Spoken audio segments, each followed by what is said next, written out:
The unspoken power of connecting through emotional intelligence is something many of us overlook.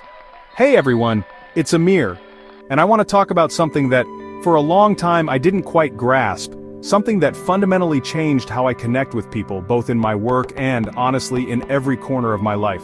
We all want to be heard, right? To feel like our words land, to truly connect with the people we're talking to. For years I thought it was about having the perfect argument, the most articulate phrasing, or maybe just being the most confident person in the room, but I learned sometimes the hard way that the real magic, the real power in communication, isn't about any of that. It's about something deeper, something more human. Want to become a powerful communicator, the kind people actually listen to? It's not about having the loudest voice or the biggest words. It's about emotional intelligence. Today, I'll show you how emotionally intelligent people become great communicators by being reflective, asking smart questions, and putting away distractions. This isn't about a quick fix or a communication hack. It's about cultivating a way of being, a way of showing up for others and for ourselves that fosters genuine understanding and trust. It's about recognizing that emotions are at the heart of every interaction and learning to navigate them with grace and intention. So if you're ready to move beyond surface-level conversations and start building connections that truly resonate, you're in the right place. We're going to explore 3 core practices that I believe are the bedrock of emotionally intelligent communication. These aren't complex theories, they are actionable, everyday choices that can transform how you relate to the world. It's about daring to show up, to listen, and to connect in a way that's authentic and ultimately far more impactful. Let's get into it. First, they reflect before they react. Emotionally intelligent people don't just blurt things out, they pause. And let me tell you, that pause, it's not empty space, it's a space filled with courage. It's the courage to not immediately jump in with a defense, an opinion, or a quick fix. It's the bravery to sit with a feeling, yours or someone else's, for just a moment longer than feels comfortable. In that space, we give ourselves a chance to move from a purely emotional, often lizard brain reaction to a more considered, thoughtful response. It's where the real work of connection begins, in that quiet moment of choosing how we want to show up. They ask themselves, why am I feeling this way? What's the best way to respond here?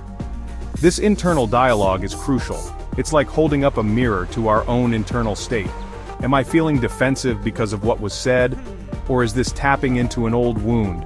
Is my frustration truly about this situation, or am I carrying stress from something else entirely? This self-inquiry isn't about self-indulgence, it's about self-awareness, and that awareness is the foundation for empathy. When we understand our own emotional landscape, we're far better equipped to understand and navigate the emotional landscapes of others, preventing unnecessary conflict and misunderstanding. This small pause makes a huge difference. It helps them stay calm, choose the right words, and build trust, even in tense situations. Think about a time you felt truly heard in a difficult conversation. Chances are the other person wasn't just waiting for their turn to speak. They were present, they were considering your words, and their response likely reflected that. Next, they ask probing questions. They don't just talk, they dig deeper. This is where curiosity becomes a superpower in communication. So often we listen to reply, don't we? We're formulating our next sentence, our counter-argument, our brilliant insight, while the other person is still speaking. But emotionally intelligent communicators, they listen to understand. And the primary tool for that deep understanding is the art of asking good questions. Not just any questions, but questions that invite sharing, that open doors to deeper layers of meaning and feeling, showing you're genuinely invested in what the other person has to say. Questions like, can you tell me more about that? How did that make you feel? What do you think is the real issue here? These aren't interrogations, they are invitations. Can you tell me more about that? Signals that you're not satisfied with the surface. You want the whole story, or at least more of it. How did that make you feel? Acknowledges the emotional core of human experience, something we often shy away from in conversations. And, what do you think is the real issue here? Shows trust in the other person's perspective and insight, empowering them to explore their own understanding. These questions create space for vulnerability and truth. And last, they remove distractions. Phones go away, notifications off, eyes up. This one sounds so simple, doesn't it? Almost too simple to be a secret. But in our hyper-connected, constantly buzzing world, the act of removing distractions and offering someone your undivided attention has become a radical act of care. Emotionally intelligent people understand that true connection cannot happen in fragments of attention.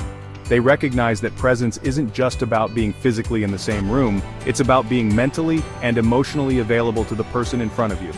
Emotionally intelligent people give their full attention.